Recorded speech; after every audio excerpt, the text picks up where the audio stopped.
Kang ira den prayo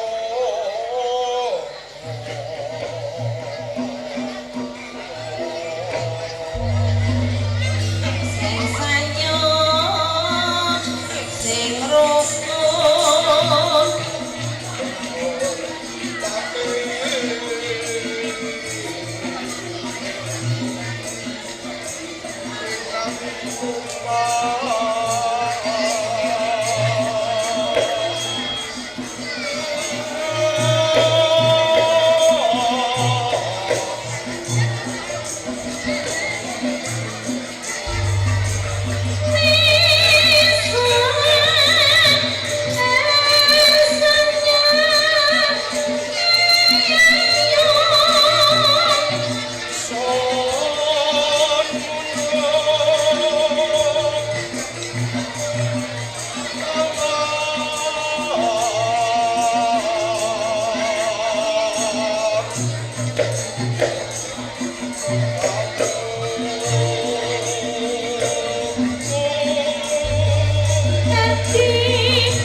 bombong rasane atiku sawise ing paseban iki padha pepandher Sentana Inayaka tang tomolan prajurit barang sira Tugawati sabda katibalan dalem Kanjeng sakwise sira diangkat minangka pepati kepiye ombak kumbuling Kabupaten Penarkan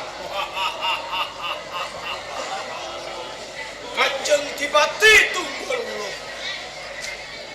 ing Kabupaten Penarakan wedal sakmenika ketingal hayom tentrem gemah lipah jinawi boten wonten kawula dalem setunggal kemawon ingkang nandhang sesakat basan murah sandang pangan mubra-mubru alabur matu panggesanipun para kawula ing Penarakan.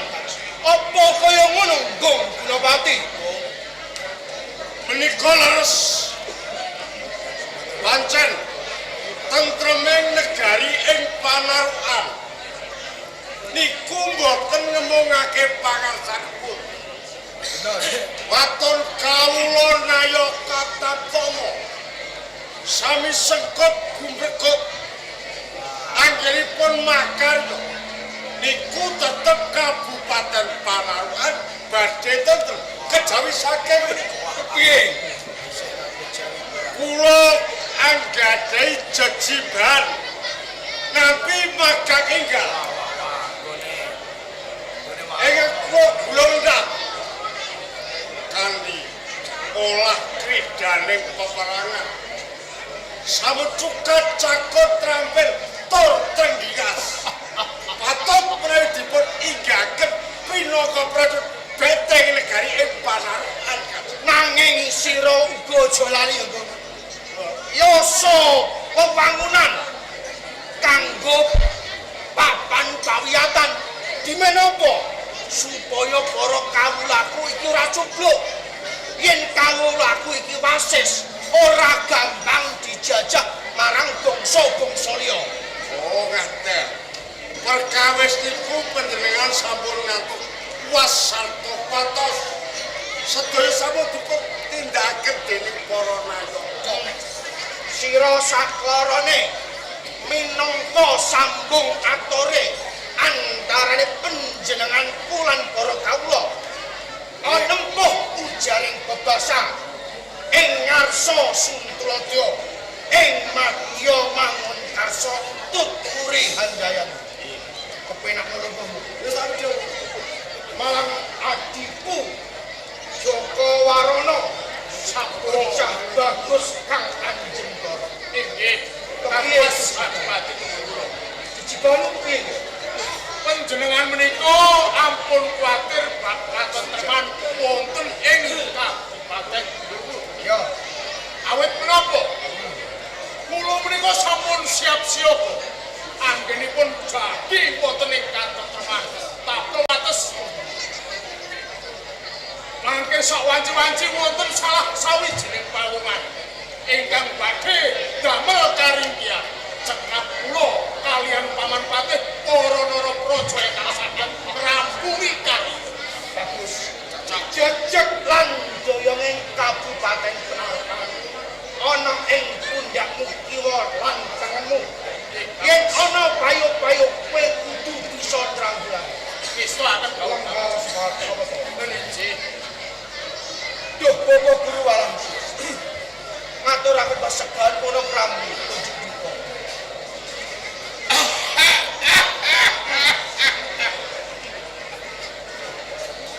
Kula tampi ngatas tunggul. Namung salam dalem kula katut. Gagap gugup anggen kula sowan wonten ing penarep. Menapa to daranipun kula dipinto dipiji ngadhep bisa dalem nak Mas Dipati nyepasi pisanipun Nayaka Sentara lan kawula. Bapak Guru Walang Sungsang. Estunipun sampun pinten dinten anggenipun kula menggalih babagan menika. Emeng sajironing pikir kula kodeng sajironing ati. Saben-saben kula badhe tumuju wonten Demak Bintoro. Dados asok glonggong pengarang-arang. Minangka bekti kula kalian Sultan Trenggono wonten ing Demak Bintoro. Panjenengan pambeng, panjenengan cahak, estunipun wonten perkawis menapa? Menapa kula bakal durhaka kalian tiyang Demak Bintoro? Boten. Perlu kula jawab. Menapa to sebabipun dika balesana ing Demak caos upeti glondong pengarem-arem. Nggih. Mangke wonten sambet kapribaden. Sambet kula. Aku tak nyuplek langsung sing nggih. Monggo cuplek mawon. Ayo kira. Pentil tos jati diri sampeyan. Sapa tetenane tunggul wuluk ngemudi negara ing penaruh rikala Demak Bintoro tasih alas glagah mantep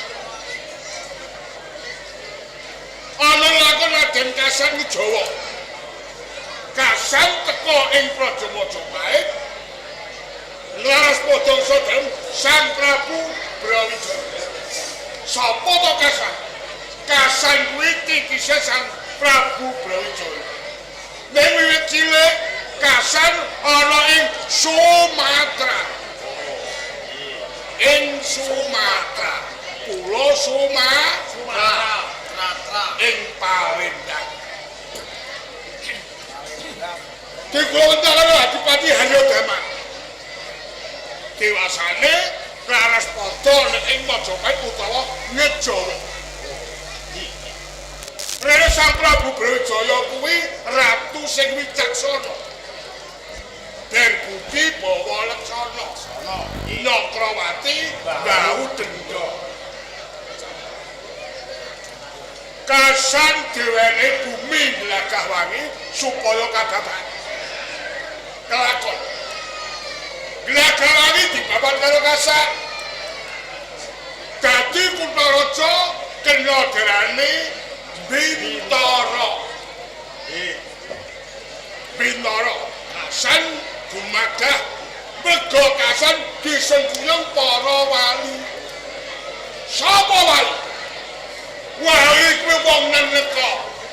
Wali kuwi bebata wong begalan saka negara adoh. Sanjepit. Adol ngelmu ing Tanah Jawa, adol rapal ketemu karo si Raden Kasan. Kurang trima ing Pandung, Kasan dadi Bupati Natapraja. Lho kumensun Wali Purwomadya Wusana Kasan jumeneng Sultan kanthi jejuluk Sultan Badah Patah Jimbon ingkang Senopati Palembang Adul. Satrah ratu sepisan Islam ing Tanah Jawa. Kuntharaja mikul gawe Demak Bintara. Brawa Demak iki dadi saka balong-balong rawa-rawa king Demak pintere omong Demakin. On Demak king Demak. Nggih. Sang Prabu Brawijaya pirsa kedadan. Sang Prabu Brawijaya utusan karo Pangeran Buntara. Sapa Buntara? Buntara kuwi kadane Sang Prabu Brawijaya. Jumanggatkan ing Glagahwangi utawa ing Bintara. Lho telah. Raden Buntara orang migatake utusane Sang Prabu malah kapiyuyung rapal kena glembok alusing para wali satemah lukar busana lukar ageman rasuk Islam. Ibu Tara sawise ngono Sang Prabu Brawijaya utusan Senopati Tungguluyuda dipilangka pandherek. Sing dhewe Senopati Perang ora liya Bupati Terung pecat Ondo. Perang niku wis perang niku kejem yen ora mateni ya tetep dipateni. Sing menang dipindah sing kalah dan rempah. Nyopasi Senopati saka ing Terung ya pecat Ondo gugur ing Medaloka. Jadi babah yang lemah. Satemah Senopati Tungguluyuda Sabela uga mati dadi sulame bumi. Lah niki lho mudeng apa mboten ngoten lho. Ana wektu cerita padha geger karepe dhewe. Ora dirungokke. Oh, mudeng Ora ngajeni wong ngomong.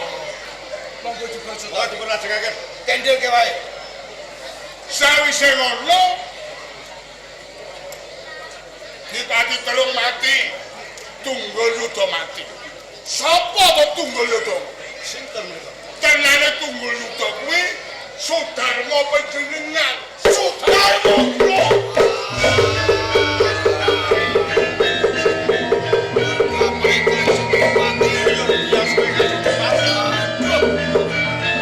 Apa sampean mati ora serangan jantung. Waduh lah niki. Ora penyakit stroke, stroke. Ora kena kencing manis. Nek dipateni wong Demak. Dipateni tiyang Demak. Lho kok sampeyan lajeng sowan teng Demak. Niku jeneng sampean mukti bahwa aceh-aceh bangkene. Sewu. Terus pundi kok? Pintere Trenggono sakniki. Biyen niku jaman Batak. Pintere Trenggono bapak sampean maune jangan dadi bupati. Sampai dadi bupati ben ora ngucek patine wong tuwa sampean. Nek cara kula cara jane. Oh nggih, nggih. Ya duwe bapak kok dipateni. Oh nggih. Gitu. Nanti dulunge anak lanang mikul dhuwur Mendem jero. Lah. Boten. Bapak langsung sak. Yen nyetos makaten. Panjenengan pun dados sukses. nggih. Pilih Henry Kenggan menika. Tunggul kula balelon sing Pak Bintoro. Balelon cocok. Cocok.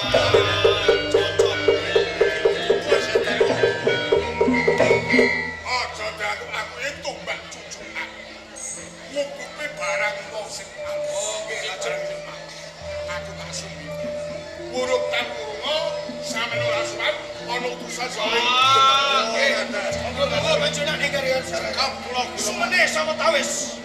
Kula ingkang sowan.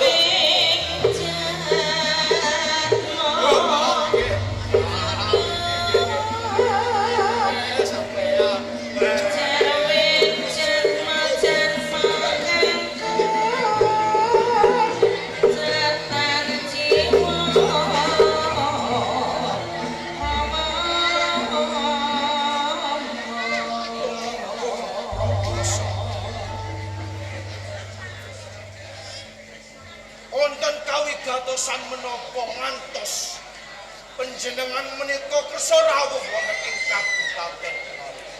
Kados mekaten Kanjeng Dipati. Namung saderengipun kula matur ingkang gamblang, ingkang minul-minulya temenggung Praja Semi ngaturake sungkem dumateng Dipati Penarokan Tunggul Wulung. Sungkem tak tampa mung puja pangestu tampan sanget anggen kula mundi ngantos kula nilaraken wonten ing Kasultanan Demak Bintoro kula tumapak wonten ing Kabupaten Penarokan ingkang angka sepisan pancen kula kangen kalih panjenengan ingkang angka kalih supados kula menika naliti swasana wonten ing Kabupaten Penarokan jangkep ingkang pungkasan. Wah, akeh temen.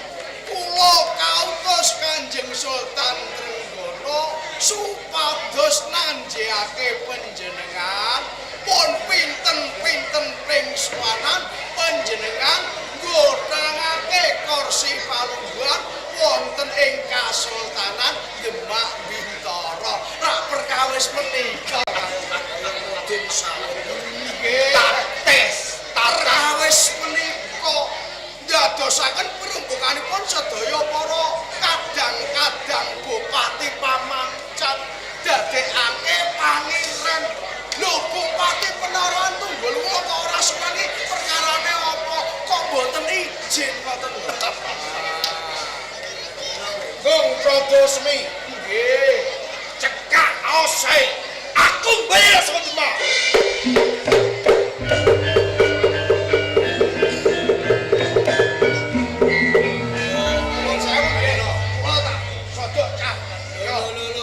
Ben keprungu arsane kula gamblang nampi dawuhipun Kanjenge Dipati Tunggul Wulung. Panjenengan boten sowan teng Demak Bintoro, panjenengan balela teng Demak Bintoro. Lho dasare balela ki napa? Sampeyan dadi Bupati Penarokan pun enak lan kepenak. Wonten ing Kasultanan Demak Bintoro kok dadak balela. Dasar kumatur nggih. Sawise aku mangerteni sujare Sudarmangku Senopati Tunggul Yuda kang diklenah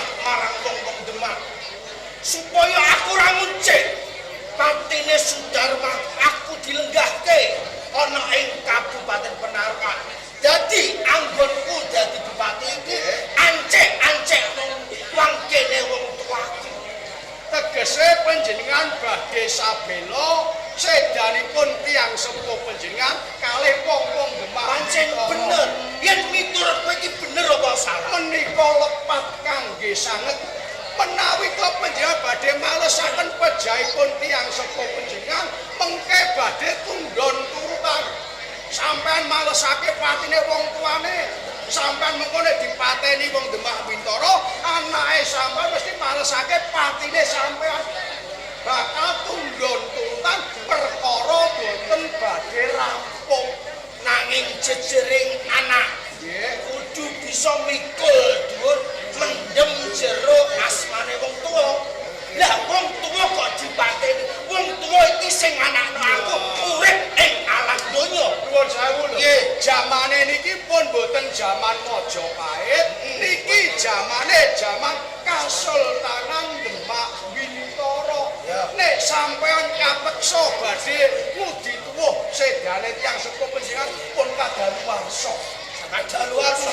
Sing mateni wong tuaku iki wong Demak kadaluwarsa. Pun kadaluwarsa jamane jaman Majapahit, niki jamane jaman Demak Bintara. Sing mateni tiyang sepuh panjenengan pun kapundhut kalih panguwasa. Robo semi kakean.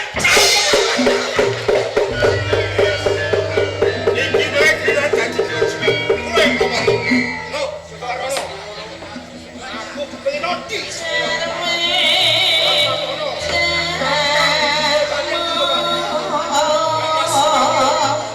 Yen sampeyan jenengan menika kepengin mangertos. Sejatos kula kadang panjenengan. Pun tak bebas.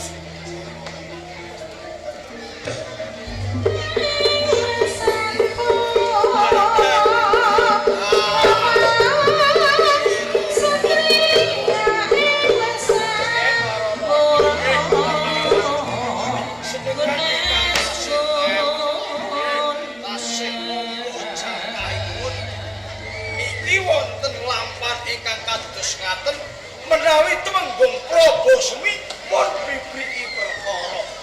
Kula semanggaaken panjenengan. Kula kabeh para prajurit. Nggih. Ora usah aku dadak baleni apa sing dadi wigati. Mergo ingkang nggan iki aku ngepengenake maju ngecak perang ana ing Demak. Mula kowe kang kapiji dadi tuwa-tuwangganing para prajurit ana ing panarukan. Budhalake. Senopati Widodo. Saiki budhalake sendika.